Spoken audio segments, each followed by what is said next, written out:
Oui, un générique télé qu'on a bien connu et qui concerne la chronique de Marie Mamdioglou. Bonjour Marie, puisqu'aujourd'hui vous nous emmenez au Japon et plus particulièrement dans la petite ville d'Ome, qui est particulièrement cinéphile et qu'on ne connaît pas bien. Où est-ce que ça se situe, Ome ? Alors, Ome, c'est une petite ville qui se situe dans la banlieue de Tokyo, qui est mal connue, voire pas du tout, ne serait-ce que par les Japonais eux-mêmes. Et c'est en fait une photographe française qui a découvert cette petite ville. Cette photographe, c'est Chantal Stoman. Et elle a été totalement fascinée justement par toutes ces affiches. Et elle en a fait un projet et elle a eu bien raison. Bien sûr. L'idée, c'était quoi? C'est qu'en fait, cette ville, dans les années 40, avait plusieurs cinémas spécialisés dans les projections de films du monde entier. Et ça a marché comme ça jusque dans les années 70. Et ensuite, il y a eu l'arrivée de la télévision. Et là, en fait, forcément, les cinémas ont été obligés de fermer. Et puis, dans les années 90, la municipalité a décidé de faire revivre un petit peu ce passé. Et elle a justement replacardé toutes ces affiches sur les murs. Ces affiches d'autrefois. Ces affiches, exactement, ce sont des affiches qui ont été peintes, copiées par un artiste local qui, à l'époque, n'était qu'un enfant, qui n'avait pas les moyens d'aller au cinéma et qui a eu la bonne idée de récupérer ces affiches et de les copier simplement, vous voyez.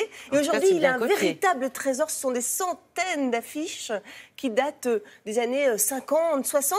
Et vous retrouvez justement la Strada, vous retrouvez Bonnie and Clyde. Vous voyez, ce sont vraiment des affiches du monde entier. Et vous allez voir, elles sont absolument magnifiques. Regardez.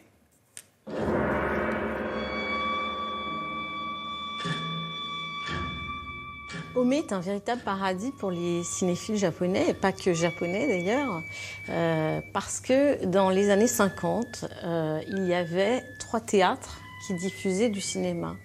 Ce qui est absolument fou pour une toute petite ville, puisque Ome est à environ 2 heures de Tokyo.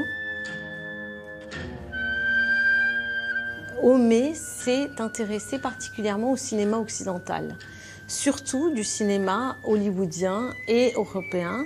On peut voir aussi bien Marilyn Monroe, Comment épouser un milliardaire, qu'À l'Est d'Éden, et aussi bien la Strada de Fellini ou bien Les Enfants du Paradis de Carnet. On peut imaginer que le cinéma à cette époque n'était pas très riche, le cinéma japonais, et que tout d'un coup, les Japonais allaient puiser une curiosité pour un cinéma qu'ils ne connaissaient pas. Et finalement, après quelques années de programmation de cinéma hollywoodien, Ome est devenue vraiment la ville du cinéma occidental diffusé au Japon. Pendant toutes les années où les films étaient diffusés à une cadence incroyable, puisque la programmation changeait très régulièrement, un homme peignait sur des panneaux qui étaient à l'extérieur des cinémas les affiches, tout en s'inspirant des affiches réelles qu'il recevait. En fait, c'est un homme qui est toujours vivant, il s'appelle Bankan. Il vit à Ome, il est assez âgé aujourd'hui. Et il n'a cessé toute sa vie de peindre des affiches de cinéma. Un hommage au cinéma qu'il ne connaît pas, parce qu'il dit qu'il n'a jamais vu aucun des films sur lesquels il peignait les affiches. Parce qu'en fait, son intérêt, c'était la peinture et pas forcément le cinéma. Et quelquefois, il en peignait jusqu'à 1, voire 2 par jour. Donc c'était une cadence incroyable. Et il m'a dit qu'en fait, il n'avait pas besoin de voir le film. Le fait de peindre cette affiche lui permettait d'imaginer le film. Au moment où les cinémas ont fermé leurs portes, la ville a décidé de réutiliser ces panneaux de cinéma qui étaient des affiches incroyables peintes à la main et de les exposer dans la ville.